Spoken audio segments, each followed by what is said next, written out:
नमस्ते दोस्तों और धम्म डिकोड के सभी प्यारे व्यूअर्स। मैं हूं आपका होस्ट और एक बार फिर आप सभी का स्वागत है भगवान बुद्ध और उनके धम्म की इस गहन और प्रेरणादायक श्रृंखला में। आज हम इस सफर के 11वें पड़ाव पर हैं, जहां हम राजकुमार सिद्धार्थ गौतम के जीवन के सबसे हृदय विदारक और भावनात्मक क्षणों में से एक को देखेंगे। उनके परिवार से उनकी अंतिम विदाई और उनके इस महान त्याग के पीछे छुपी उनके प्रियजनों की अदम्य शक्ति। दोस्तों, हमारी ये पूरी श्रृंखला एक बेहद खास और ज्ञानवर्धक किताब पर आधारित है, बुद्ध एंड हिज धम्म।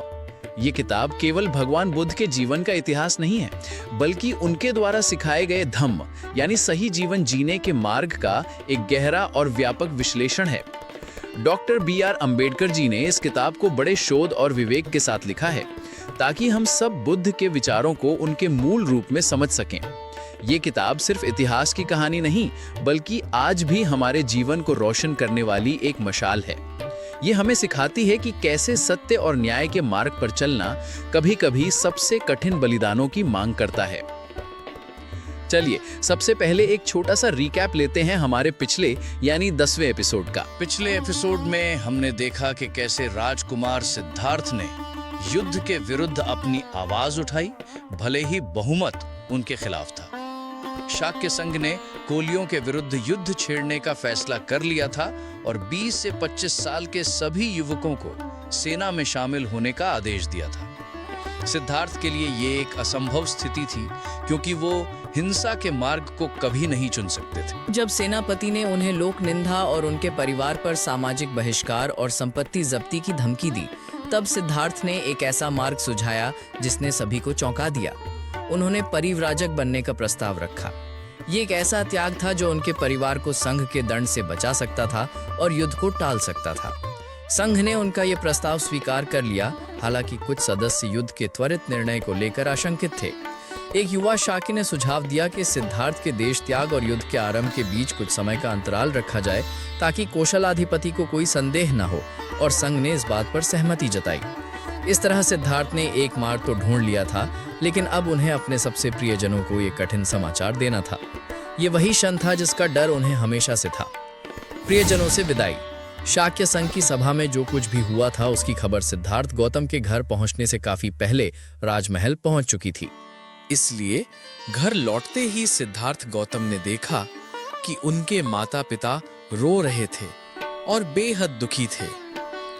उनके मन में उथल पुथल मची हुई थी, यह जानकर कि उनका लाडला पुत्र एक ऐसे मार्ग पर चल पड़ा है जिसकी उन्होंने कभी कल्पना भी नहीं की थी।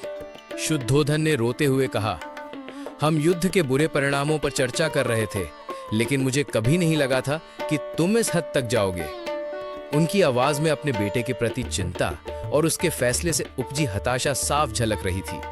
सिद्धार्थ ने उत्तर दिया, मुझे भी चीजें इस हद तक पहुंचेंगी ऐसा नहीं लगा था।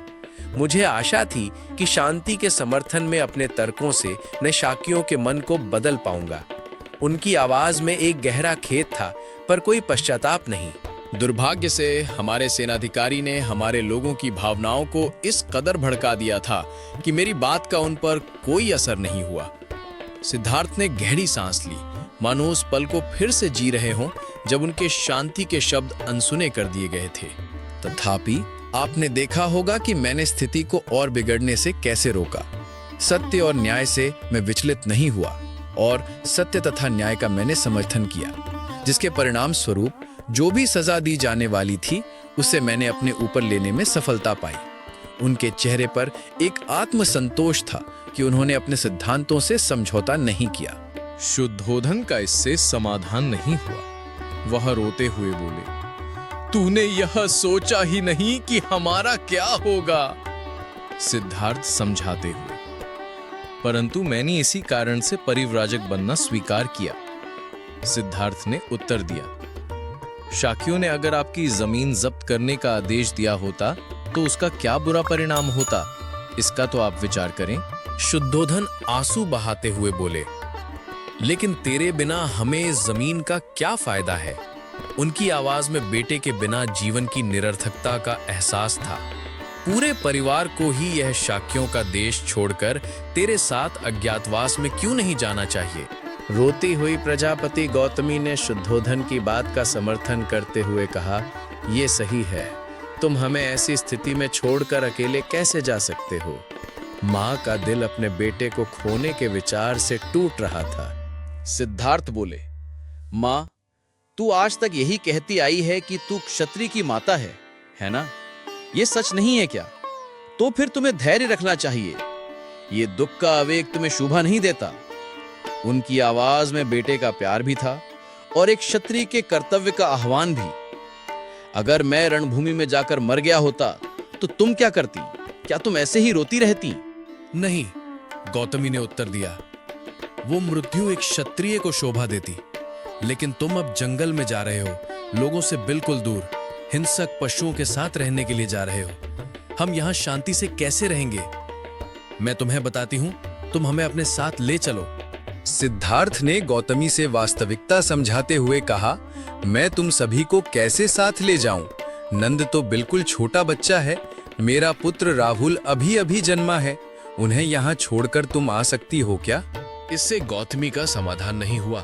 उसका कहना था कि हम सभी शाक्यों का देश छोड़कर कौशलाधिपति के संरक्षण में रहने के लिए कौशल देश में जाकर रह सकते हैं। सिद्धार्थ कर्तव्य का स्मरण कराते हुए, लेकिन माँ, सभी शाक्यजन क्या कहेंगे? सिद्धार्थ ने प्रश्न किया। क्या ऐसे वे देशद्रोह नहीं समझेंगे? इसके अलावा मैंने वचन दिया है कि मेरी परिव्रज्या का कारण कौशलाधिपति को पता चलेगा। ऐसा मैं वाणी या कर्म से कुछ भी नहीं करूंगा। मुझे जंगल में अकेले रहना पड़ेगा, ये सच है, लेकिन इसमें क्या श्रेष्ठ है, जंगल में रहना या कोलियों की हत्या में शामिल होना? लेकिन ये जल्दबाजी क्यों? शुद्धोधन बीच में ही बोले, शाक्य संघ ने कुछ समय के लिए युद्ध का दिन स्थगित करने का निर्णय लिया है। शायद युद्ध शुरू ही नहीं होगा, फिर तुम परिव्रज्या को स्थगित क्यों ना करो? शायद तुम्हें शाक्यों में रहने के लिए संघ से अनुमति मिलने की भी संभावना है। सिद्धार्थ को यह विचार पसंद नहीं आया। वो बोले, मैंने परिव्रज्या लेने का वचन दिया है, इसलिए तो संघ ने कोलियों के विरुद्ध युद्ध स्थगित किया है। मेरे परिव्रज्या लेने के बाद युद्ध की घोषणा वापस लेने के लिए संघ को प्रेरित करना संभव है। ये सब पहले मेरे परिव्रज्या लेने पर निर्भर करता है। मैंने वचन दिया है और मुझे उसे पूरा करना ही होगा। वचन भंग के परिणाम हम सभी के लिए और शांति के पक्ष के लिए भी भयानक होंगे। माँ, अब मेरे मार्ग में बाधा मत बनो। मुझे आज्ञा दो और अपना आशीर्वाद दो।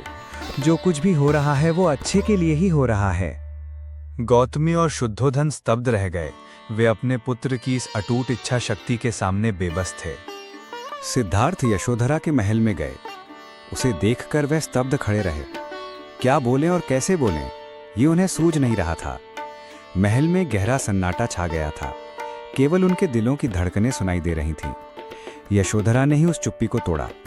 यशोधरा बोली, कपिलवस्तु में संघ की सभा में जो कुछ भी हुआ वह सब मुझे पता चल गया है। उनकी आवाज में कोई शिकायत नहीं थी, बस एक गहरी समझ थी।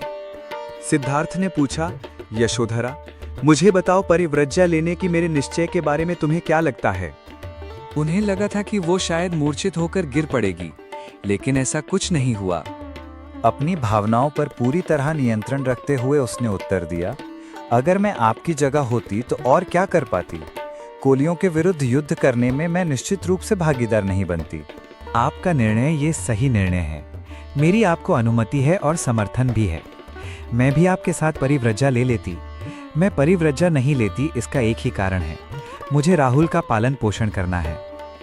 ऐसा न हुआ होता तो बहुत अच्छा होता, लेकिन हमें हिम्मत और साहस से मिली हुई परिस्थितियों का सामना करना चाहिए। आप अपने माता पिता और अपने पुत्र की जरा भी चिंता ना करें।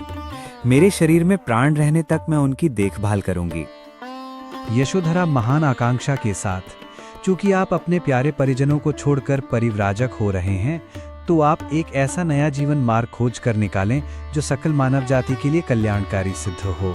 यही मेरी एकमात्र इच्छा है। इसका सिद्धार्थ गौतम पर बहुत गहरा प्रभाव पड़ा।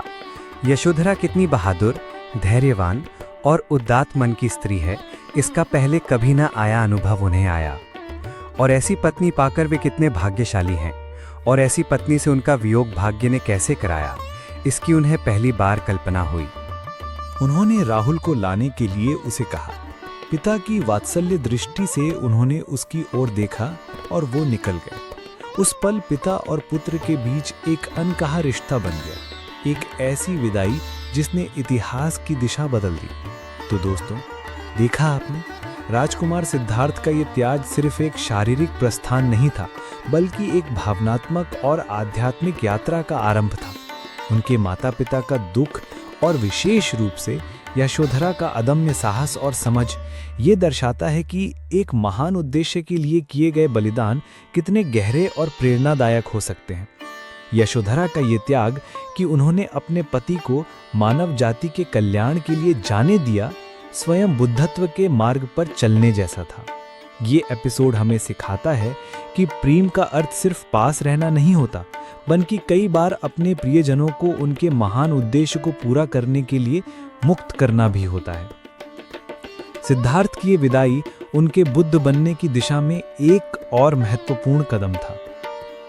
मुझे पूरी उम्मीद है कि आपको ये एपिसोड पसंद आया होगा और आपने सिद्धार्थ के इस महान त्याग और यशोधरा के अद्वितीय साहस को करीब से समझा होगा। धम्म डिकोड पर हम भगवान बुद्ध के जीवन और उनके धम्म के हर पहलू को गहराई और सरल भाषा में आप तक पहुंचाने का प्रयास करते हैं।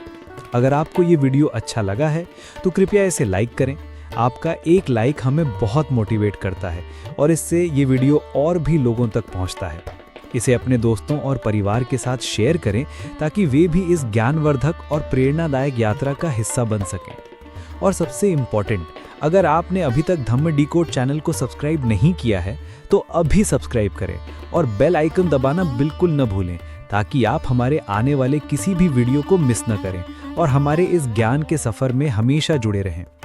आपके विचार और प्रश्न कमेंट्स में ज़रूर लिखें। हमें ये जानकर खुशी होगी कि आपको ये एपिसोड कैसा लगा और यशोधरा के त्याग के बारे में आपके क्या विचार है। जल्द ही मिलेंगे अगले एपिसोड में। तब तक के लिए धम्म के मार्ग पर चलते रहिए और सबका मंगल हो। धन्यवाद।